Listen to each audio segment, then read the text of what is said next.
This channel's real. This channel's about documenting. This channel's about talking, having an open opinions. And let's get started.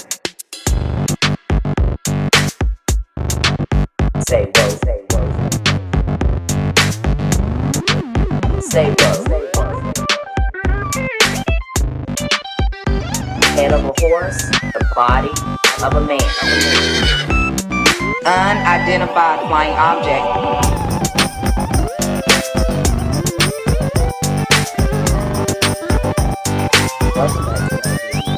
Welcome back to another video.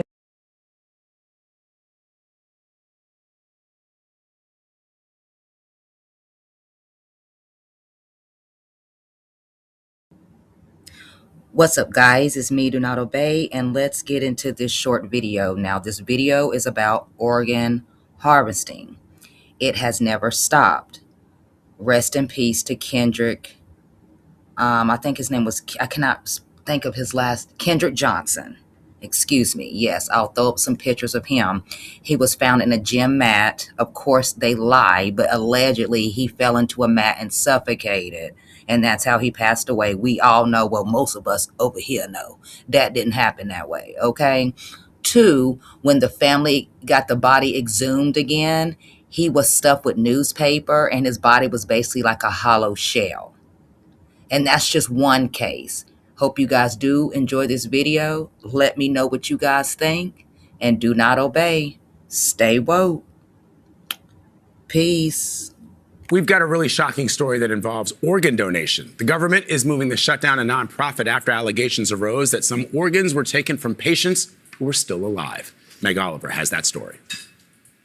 When an organization entrusted with the gift of life repeatedly puts patients at risk, the federal government has the duty to act. HHS Secretary Robert F. Kennedy Jr. on Wednesday announced his department was decertifying an organ procurement organization, or OPO, called Network for Hope, citing a federal review of 351 cases where organ donations were authorized but not completed.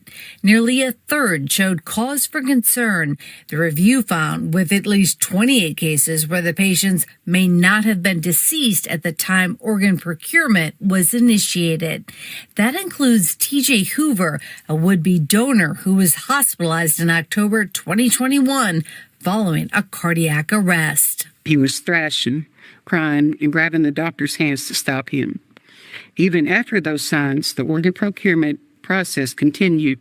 Hoover's sister, Donna Rohrer, alleges their family had initially agreed to withdraw life support after they were told he was brain dead. But the federal review of Hoover's case suggests the next day hospital and organ procurement staff documented improving neurologic function.